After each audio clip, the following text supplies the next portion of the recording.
Alors nous sommes arrivés Daf Nun Dalet de Zvahim, nous sommes aujourd'hui, donc mercredi, on est le 23 Sivan, et nous sommes à la troisième ligne MTV.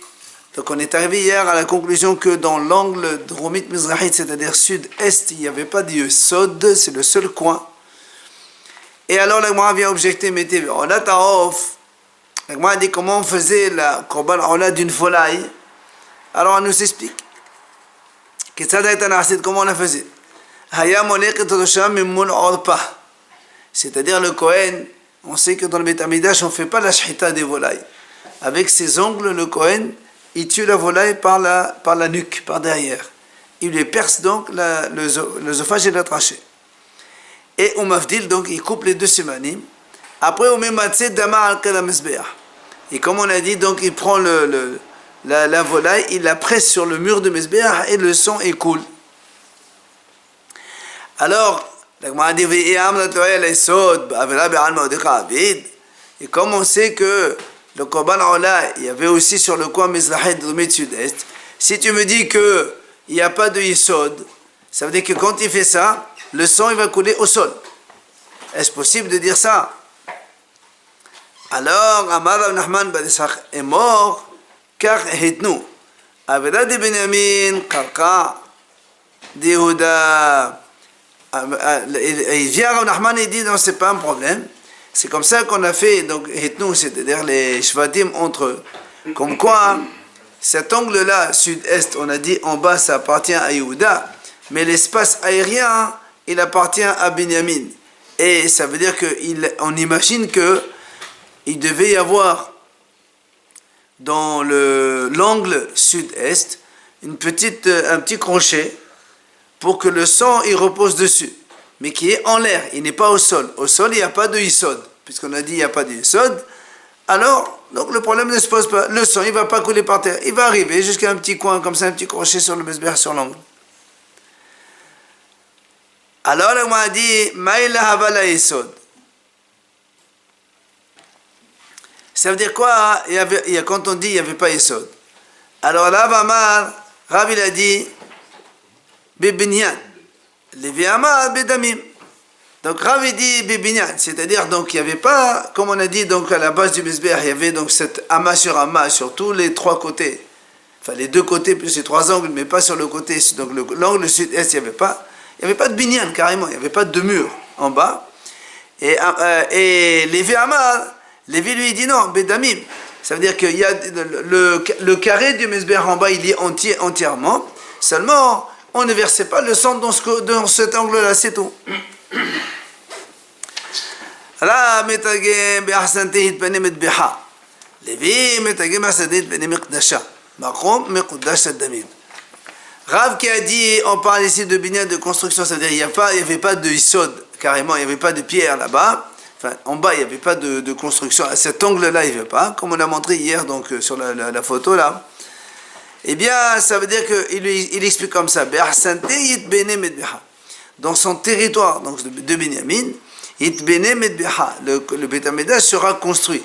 Donc, il n'y a que dans Benyamin. Donc, tu ne peux pas mettre le Yisod côté Yehuda. Et Lévi, lui, il t'explique, il te dit, lui, Lévi qui a dit qu'il y avait quand même de la pierre. Alors il te dit oui, il y avait de la pierre, mais quand on traduit dans son territoire, il sera construit Makom Kadosh, c'est-à-dire ce qui est apte à être aspergé. Mais donc comme là-bas il n'y avait pas d'aspersion, donc il n'y a pas de problème pour donc le territoire d'Yehuda, il y a même s'il y a de la pierre, en bas il n'y aurait pas de sang quand même. Tashma l'Agma dit, Hayesod, donc l'Agma va nous apporter ici dans Mishnah de Midot, comme ça dit. Hayesod, donc Yesod c'est la base du Mesber qui en bas, le Ama sur Ama qui est en bas. Hayame Alech, Alpene kol Safon, Alpene kol Ma'alav, Ochel Badarom Ama Ahat, ou Bamezah Ama Ahat. L'Agma amène une preuve ici. Comme quoi le Yisod, effectivement, donc cette construction en bas donc du Mesber, comme on a dit hier, il y avait une amas côté nord, si on imagine le Mesber comme ça c'est le nord, ça c'est l'ouest, ça c'est l'entrée, c'est l'est et ça c'est le sud. Et donc on nous dit que ici il y avait sur tout le nord, il y avait Yisod, Sur tout le ouest, il y avait Yesod. Et sur l'angle ici, donc sud-ouest, il y avait le Yesod. Et sur l'angle ici, nord-est, il y avait le Yesod. Et c'est tout. Donc tu vois bien que ce côté-là, là où il y a le sud-est, il n'y a pas de Yesod. Donc c'est question contre Lévi qui a dit, il y a quand même, il y a là-bas, il y avait la pierre, mais on ne mettait pas le sang dedans. Or ici on voit que non, il n'y a pas de pierre. Alors il te dit, Maï ochenami badamim. Alors il vient Lévi, il te dit, quand on a dit ochet, ça veut dire qu'il y a le yesod de ce côté-là, on va dire il y a le yesod de partout. Mais c'est là où on aspergeait le sang. Et là-bas on n'asperge pas. Donc il répond comme ça à sa manière. Tachema. Viens là encore de nouveau. Dans ma certe Midot, il y a marqué. Comment on faisait le Mizbeach? Ha Mizbeach haya, shloshim ushtayim al shloshim ushtayim. Le Mizbeach, quand on le construisait, il faisait 16 mètres sur 16 mètres carrés. Et donc ça, c'était la base même du Mizbeach. Et si tu dis que la base, elle faisait 16 sur 16, donc 32 amot sur 32 amot, donc forcément, le Yesod, il est partout. Sinon, ce ne serait pas carré. Si tu dis que là, il y avait une ama, et là, il n'y a rien, il n'y a pas 32 sur 32. D'accord? N'oublions pas que le Mizbeach, c'est un bloc carré, et après, on remonte une ama, on rentre encore Mizbeach, on monte une ama, c'est le Sovev, et on monte en haut, et après, ça fait le plat d'en haut avec les 4 coins. Donc, si tu me dis qu'en bas, il fait 32 sur 32 amas, ça veut dire que c'est un vrai carré. Alors, donc, ça contredit ce qu'il a dit Rav, comme quoi, il n'y avait pas de binyan en bas. On remonte, c'est quoi le carré sur le tracé un petit peu? Oui, parce qu'il y a le Yesod, ama, après tu montes, il y a le Sovev, encore une ama, après on monte carrément normal. Et donc, l'Agma a dit, voilà, il y a marqué Shoshim Mushtayim, Shoshim Mushtayim.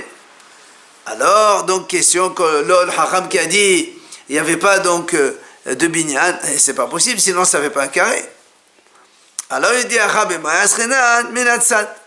il lui répond, il dit, non, c'est pas une question, là-bas on parle minatzat, c'est-à-dire seulement d'un côté, que le côté ouest et nord, là il y a 32. Mais là il n'y avait pas 32, puisqu'il il manquait une ama ici, il manquait une ama ici. Tashima, l'agmal objecte de nouveau. Nimsa podeh hama al-yesod hama al-sobev. On m'a dit, on voit, il y a marqué aussi dans la Mishnah là-bas. Hein.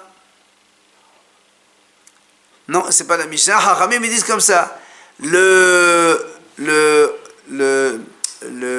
y a marqué Nimsa podeh hama al-yesod hama al-sobev. Ça veut dire qu'on parle que le sommet du Mizbeach, il mord une ama sur le Yesod, plus une ama sur le sommet. C'est-à-dire que on a le bloc en bas comme ça. Et après, on rétrécit d'une ama de chaque côté, des 4 côtés, et on monte encore un autre bloc, qui est pour arriver au sommet. Après, quand on arrive au sommet, on rétrécit encore une ama de chaque côté et on monte le bloc.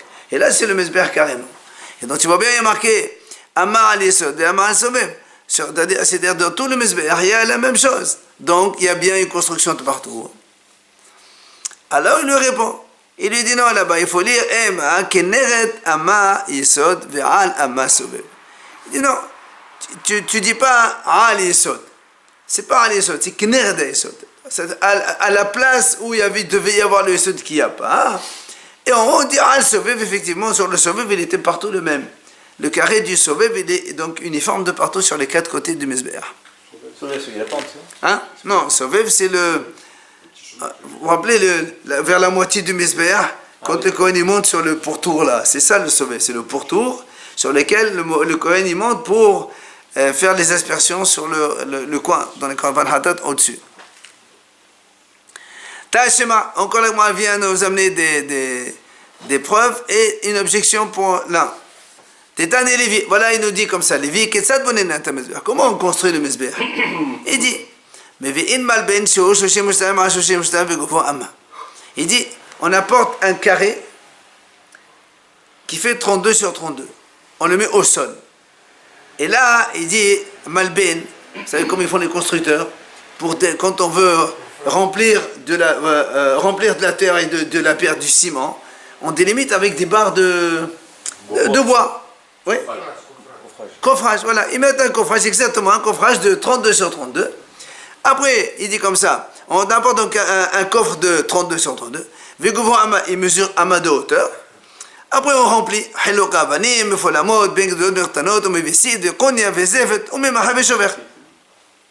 D'accord. Après, on met de la pierre, des trucs, du plomb, toutes sortes de choses, ciment. Et voilà. Et après, on comble tout ça. Donc, on a un socle qui fait une amas de hauteur et qui fait 32 sur 32. Hein? Malben, c'est carré. Non, mais ici, si on parle de Malben, c'est un carré, c'est un bloc.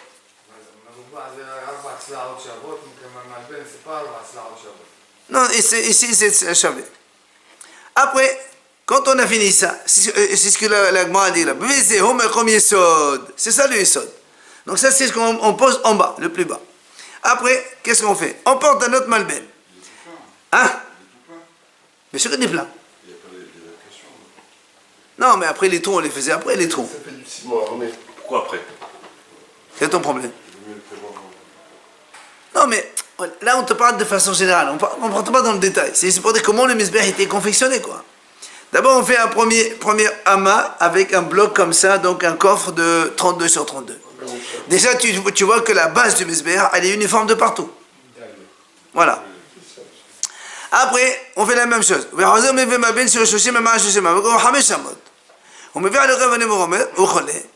Après, on prend un autre coffre qui ne fait que 30 sur 30. C'est-à-dire, donc, tu mords amas ici, amas ici, amas ici, amas ici. D'accord? Parce qu'il y avait 32, ça fait 30. Donc, et la hauteur, cette fois-ci, c'est 5 amot. Et on pose un coffre. C'est ça le sovev. On pose le coffre. On remplit aussi pierre et compagnie.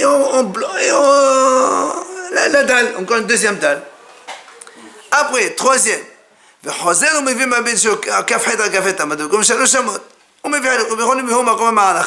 Après, on prend un troisième bloc. Et là aussi, on rentre encore une amas de chaque côté. Ça nous fait 28. Ça nous fait 28. Et donc, cette fois-ci, à hauteur de 3 amot. Et on pose encore un autre bloc. Ça nous fait donc 1, 2, 3 blocs. Et tous carrés. Et à la fin, hein? Si vous voulez. Et c'est là-bas où il y a le ma'alacha, donc c'est là-bas où il y a le vrai mesbéach. Après, on met malben sur ma'alama,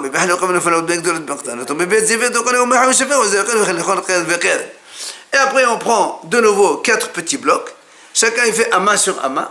Et on les pose sur l'angle. C'est ce qui va constituer les coins du mesbéach. Voilà comment on confectionne le mesbéach. Et donc, qu'est-ce qu'on voit ici? Qu'en bas, la construction, elle est totalement uniforme. Donc, même sur l'angle sud-est, il y a bien de la dalle aussi. Donc, il y a lui, Sod. Ça contredit ce qu'il a dit Lévi, comme quoi. Ça contredit ce qu'il a dit. Rav, il a dit Bébinian, il n'y avait pas Isod. Il n'y avait pas Isod de pierre. Or là, on le voit qu'il y a très bien. Maintenant, si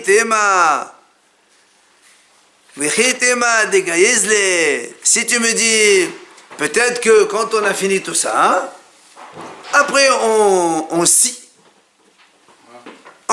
et on enlève toute cette partie-là.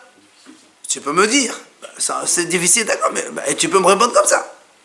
Alors ils te disent, c'est pas possible. Pourquoi Avanim chez les mots ktiv? C'est marqué dans la Torah, Avanim chez les mots tivne.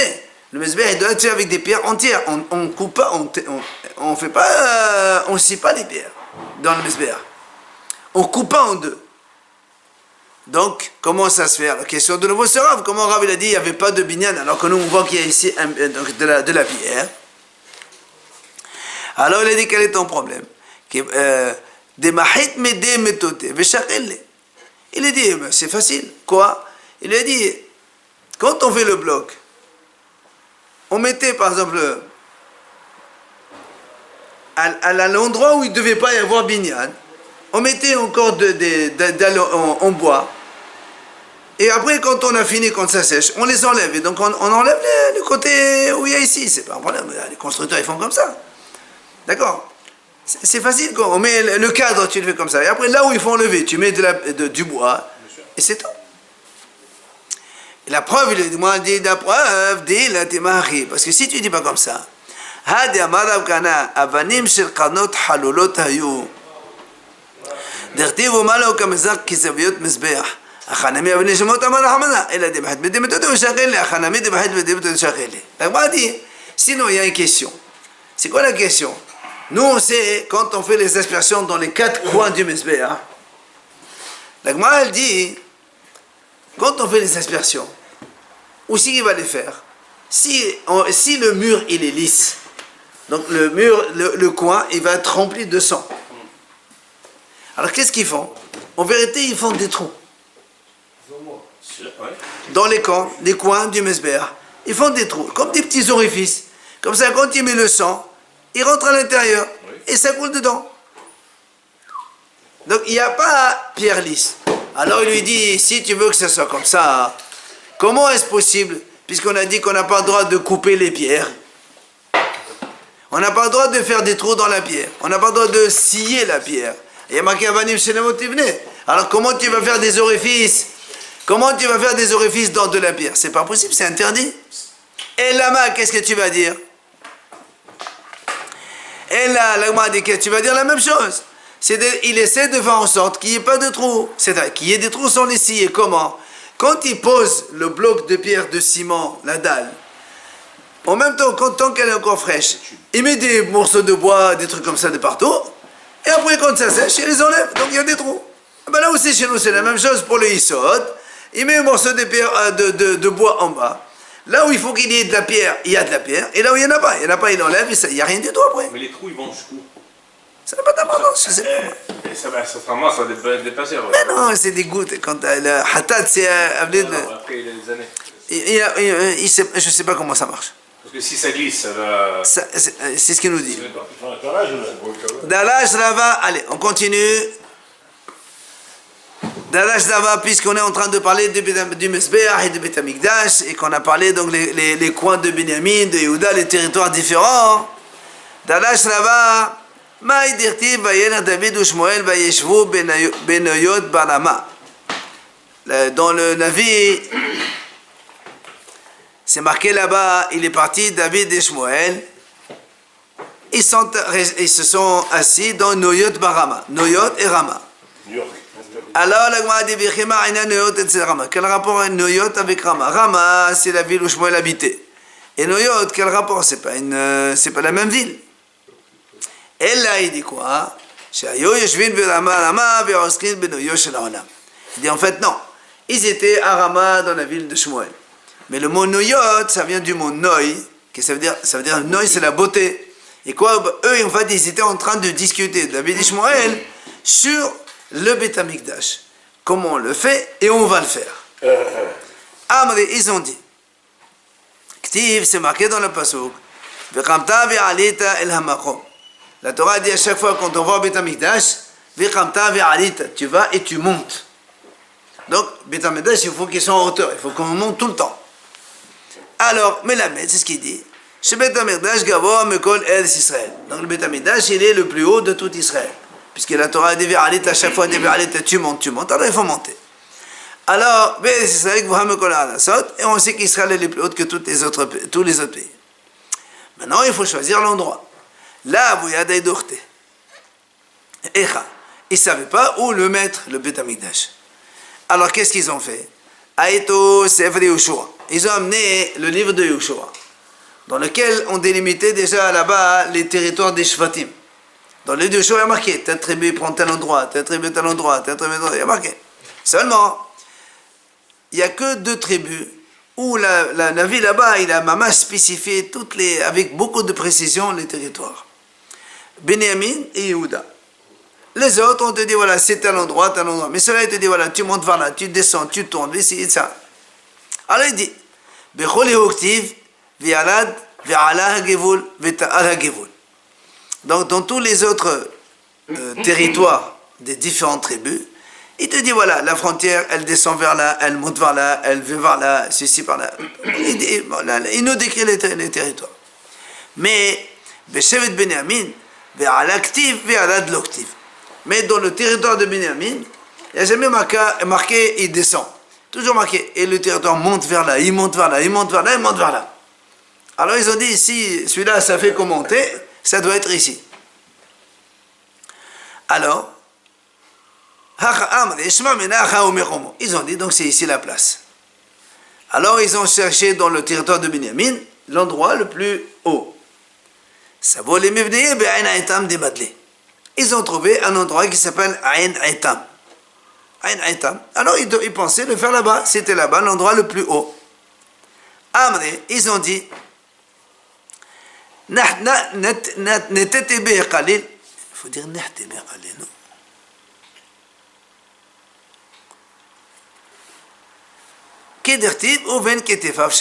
Il dit, comme dans la Torah c'est marqué, entre les épaules il siège. C'est-à-dire que le Beth Amikdash, il ne doit pas être à la tête. Il faut descendre un petit peu. Alors ils sont descendus un petit peu et ils l'ont mis là où il est maintenant. C'est la place du Beth Amikdash maintenant. Et la Gemara dit, il y a une autre version qui dit pourquoi ils ont pas pris cet endroit qui était le plus haut.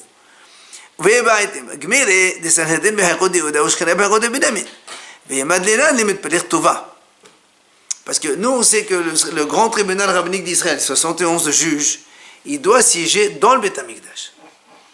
Or, le tribunal, lui, siège dans le territoire de Yehuda. Si on fait le Beth Amikdash là-bas, à Ain Aitam le plus haut, la superficie du Beth Amikdash ne peut pas être aussi grande pour contenir aussi le tribunal qui est dans Yehuda. C'est trop loin. Donc ils étaient obligés de redescendre pour faire en sorte que le Beth Amikdash soit dans la tribu de Binyamin et attenant à lui dans la tribu de Yehuda, il y a le tribunal rabbinique, donc le grand tribunal. C'est ce qu'il dit. Gmeri, on a appris des Sanhedrin, Behekod Yehuda. Donc le tribunal, le grand tribunal, il est dans le territoire de Yehuda. Ou Shechina, Behekod de Binyamin, alors que la Shechina, elle se trouve, elle, dans le territoire de Binyamin. Et Madlinan, et ici on monte vraiment en hauteur, Mitpelik Tova. C'est trop loin. Alors qu'est-ce qu'on fait? Moutav dinetete beporta. C'est mieux de descendre un petit peu. Comme on a dit, donc c'est entre les épaules, le Beth Amikdash il siège, et donc ils ont choisi l'endroit que nous connaissons aujourd'hui. Après avoir discuté de tout ça, il dit, la Gemara dit, Doer, le Édoméa, c'est à cause de ça qu'il est devenu jaloux de David, et qu'après il lui a fait de la shonara sur lui, et que donc après ça a entraîné la destruction de la ville de Nov, la ville des Kohanim, etc. Pourquoi? Kidertiv. Ki khinat betra achalatni. Khinat betra. La jalousie de ta maison, c'est-à-dire donc la jalousie que Doeg a eu envers David d'avoir trouvé l'endroit de Beth Amikdash. Achalatni, elle le rongeait. Urtiv, zechol Adonai le David et kol unnoto asher nishba l'Adonai vegomer. Em avo be'ohel beti. Donc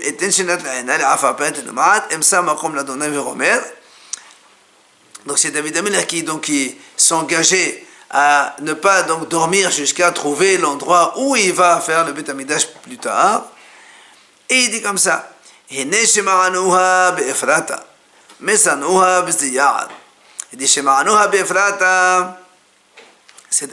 Ephrata? Il dit Ephrata c'est Yehoshua de Ka'atim Ephraim.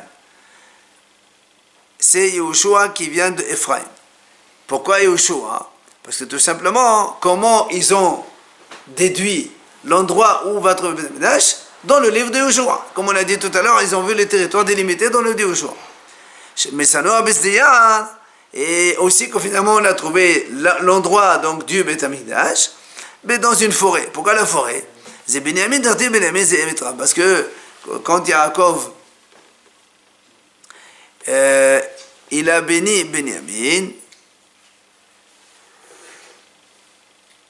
eh bien, il a dit Benyamin c'est Evitraf, comme un loup il dévore. Or, le loup il se trouve dans la forêt. Alors, c'est pour ça qu'il dit voilà, donc finalement, grâce à toute cette analyse, à toutes ces déductions, que David il a réussi avec Shmuel à déduire et trouver l'endroit donc du Beth Amikdash où il est maintenant, et c'est sur ça que Doeg était jaloux. On passe à la Mishnah suivante, Matitin. Zivhei Shalmet Tzibur Va'ashamot. Donc jusqu'à présent, on parle encore des Kodesh Hadashim. D'accord? Kodesh Hadashim, c'est-à-dire des sacrifices ils ont une sainteté donc supérieure. Et on rentre là-dedans, Zivhei Shalmet Tzibur. Les Shlamim de Tzibur. C'est quoi les Shlamim de Tzibur? On les a vus déjà avant. Ce sont les agneaux qu'on amène à Shavuot. On appelle Kvaser Atzeret. Ceux-là, c'est des Shlamim publics. Va'ashamot, et les tous les korban hacham. D'accord? Il nous dit la Mishnah, c'est quoi hachamot? Elohen hachamot, c'est quoi? Il y a hacham gezelot. Quelqu'un qui vole et qui nie et qui jure, après il avoue avoir volé. Comme il a juré pour rien, il apporte ce qu'on appelle hacham gezelot. Hacham me'ilot, quelqu'un qui profite d'un bien du Beth Amikdash sans faire exprès. Il doit apporter un korban me'ila, c'est un korban hacham. Hacham shifha harufa. Si quelqu'un y va avec une servante qui est déjà avec un serviteur hébreu, puisque le serviteur hébreu il peut aller donc avec une servante goy, le maître il peut aller avec une servante goy. S'il va avec une femme comme ça, il doit porter ce qu'on appelle un hacham shifha haufa. Le nazir, quand il finit sa naziroute de 30 jours, il apporte comme un hacham. Le metzora aussi, quand il sort de sa lèpre, il apporte un comme un hacham, ce qu'on appelle hacham metzora. Enfin, le dernier, c'est ce qu'on appelle hacham taloui, c'est-à-dire quand quelqu'un il a un doute. Il a mangé un morceau de viande, de graisse, et après on ne sait plus est-ce que c'est la graisse interdite pour laquelle il y a hayav karet, ou c'est la graisse permise. Dans ces cas-là, il apporte ce qu'on appelle un hacham taloui, un hacham suspendu. Alors tous ces korbanot-là, tous les hachamot, plus les shamit sibour, la Mishnah nous dit shahitatan basavon. Donc on les fait la shahita au nord, comme d'habitude, donc côté nord. Et on réceptionne le sang côté nord. Et l'aspersion se fait par deux aspersions qui sont quatre, c'est-à-dire dans les deux angles donc de Misbéach. Il faut les manger à l'intérieur des limites de la Hazara du Beth Amikdash. Les Erdécheona, c'est que les Kohanim, monsieur, et pas les dames qui les mangent. Les Chol Ma'achal, donc toutes sortes de manger qu'ils peuvent faire avec, grillé, frit ou cuit ou ce qu'ils veulent. Les Yomalal, un jour et une nuit, seulement à Hatzot jusqu'à minuit, jusqu'à Hatzot. Voilà donc cette Mishnah. Maintenant, la Gemara a dit Menalan de Ba'it Safon. Où tu vois que dans les Korban Hacham, il faut Safon, et comme les Zebhisham et Sebour aussi, qu'il faut les faire la Shita côté nord. Où tu as vu ça? La Gemara a dit Détani Rabba Badab Hanan Kamed Rabba. Rabba, il dit devant Rabba, c'est marqué dans le Passouk. C'était à propos des Korbanot de Shavuot. C'est marqué Ba'asitem, c'est El Azim Ehad le Hatat. Comme il y a marqué c'est El Azim Ehad le Hatat, il dit Ma Hatat Basafon, Afshal Misabou Basafon. Donc tu vois bien que comme il y a marqué à côté de. Parce que le pasuk il dit comme ça Ba'asitem, c'est El Azim Ehad le Hatat, ou Shne Chavasim Beneshana le Zebach Shelamim. Il y a marqué Hatat et Shlamim un côté de l'autre. Comme Hatat côté nord, alors les Shlamim de Shavuot, les deux agneaux de Shavuot, c'est côté nord. Amal et Rava, il lui pose une question. Il dit comment tu peux déduire de cette façon? Il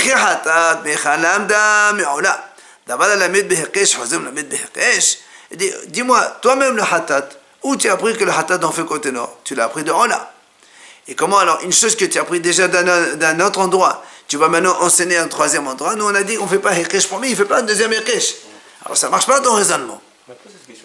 Oui, mais là, il lui dit comment tu me donnes cette analyse alors qu'elle est fausse. Alors il donne une autre réponse. Mais Détani Ramari Badi de Ravkana. Il lui dit Ramari, il a dit comme ça. C'est marqué dans le pasuk Al Olotechem. Oui, Al Zivhi Shalmechem. Il y a marqué Ola et Zivhi Shlamim. Ma Ola Kodesh Kadashim Zivhi Shlamim. C'est moi Kodesh Kadashim. Ma Ola Bassamon, Zivhi Bassamon. Il dit voilà, il y a marqué Hirkesh direct. Shlamim avec Ola. Comme Ola c'est Kodesh Kadashim, ça aussi c'est Kodesh Kadashim. Alors que normalement Shlamim c'est Kadashim Khalim. Mais comme ça c'est les Shalmit Sibour, ils ont le statut de Kodesh Kadashim. Et comme ils sont marqués à côté de Ola, comme Ola on fait la Shita au nord, alors là aussi on a la Shita au nord, donc directement avec Ola. Ah, la Gemara dit très bien. Maintenant, il a Hirkesh Akama le Mayata. Alors le premier Hirkesh qui a marqué à côté de Hatat, à quoi il sert? Puisqu'on a vu qu'il y avait un Hirkesh. Seulement, on ne pouvait pas le faire pour apprendre le Tzafon, parce que le Hatat, déjà, on l'a appris de Ola. Donc, pour la shita, il n'y a pas de problème. Mais en quoi il sert le Hekesh alors? Qu'est-ce que la Torah nous apprend pour les mettre ensemble, les shlamim de Shavuot avec Korban Hatat? Il est dit qu'il y a Hatat. Ma Hatat ena nechelet ale zechlecheuna, c'est fait jamais c'est bon les zechlecheuna. Il dit on apprend autre chose. Normalement les shlamim c'est pour toute la famille. Il dit cela, on les a comparés à Hatat. Comme Hatat, il n'y a que les Kohanim, monsieur, qui mangent. Ça aussi, ce shlamim là, il n'y a que les Kohanim, monsieur, qui les mangent. Alors vient le Gmar d'Amalé Abaye, Abaye dit, Achi, si tu dis comme ça, Gabé el Nazir d'Artiv, Yaknev et Komanon, Adonai, Keves Beshenator Tamim, Ehad, Leolam, Khafsa, Had, Benchenatat, Tueman, Hatat, Ve'ay, Hatat, Min, Mishlamim. הכי נמין אם הדרכי שכתוב לחטאת מחטאת תנן נכד לזכריונה ואין זה נמין אם נכד לזכריונה. Alors il dit, si tu me dis qu'on fait Hekesh chez nous, Shalmit Sibour avec Hatat, comme le Hatat, il n'y a que les Kohanim, monsieur qui mange, alors Shalmit Sibour aussi. Alors on m'a dit, dans ces cas-là, il y a un autre pasuk qui parle du El Nazir. Le Nazir, il apporte donc 3 korbanot. Mais le pasuk, il dit comme ça. Keves Beshenato, Ola. Donc un agneau, Ola. Kafsa had, une brebis, hatat. Après, aïd had, shlamim. Alors tu vas me dire la même chose parce qu'il est marqué à côté hatat. Alors il n'y a que les kohanim qui le mangent. Alors que nous on sait que le aïd nazir c'est le nazir qui va le manger. Shlamim c'est le nazir. D'accord? Alors comment tu me fais Hekesh? Là, c'est pas possible de faire Hekesh ici. Alors la Gemara elle s'étonne, elle dit comment comme ça tu me dis. הטעם כיוון דכתיב ולקח הכהן את הדבר בשלם מן העיל מכלל דחולי בעלי מכללה. Il dit tu peux pas dire ça là-bas.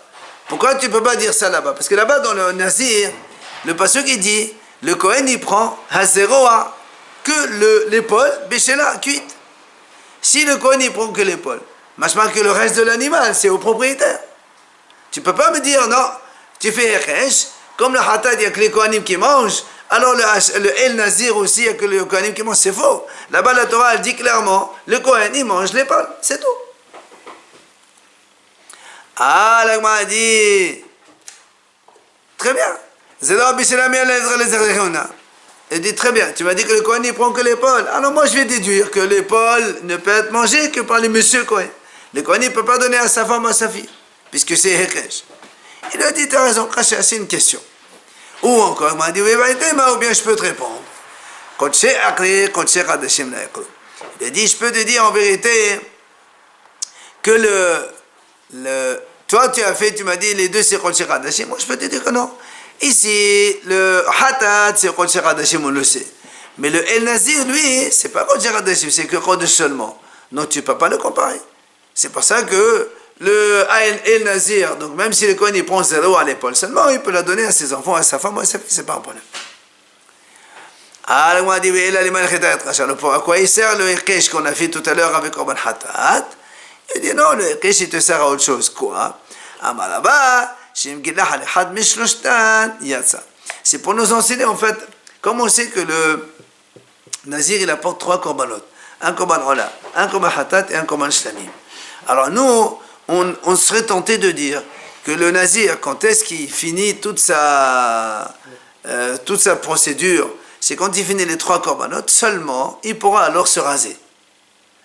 Alors il dit, comme on avait le Hekesh, Aïl, Hatat et Olam, c'est pour nous apprendre, tu sais, il ne faut pas obliger qu'il fasse les 3. Dès le moment où il a fait un des 3 korbanot, déjà il peut se raser, même s'il n'a pas fini les 2 autres. Voilà à quoi il nous sert le Hekesh. Et donc, il n'y a plus de questions. Le Hekesh qu'on a fait, c'est pour dire que donc, le Nazir il peut se raser après l'un ou l'autre donc des korbanot. Et maintenant qu'on a appris que la viande, elle peut être mangée par le Kohen ou donc par toute sa famille parce que c'est marqué Kodesh et pas Kodesh Hadashim. Et le reste, on n'apprend pas par Hekesh. Et comme on a dit, la Shchita Bat Savon, on l'a déjà apprise. Donc tout est résolu.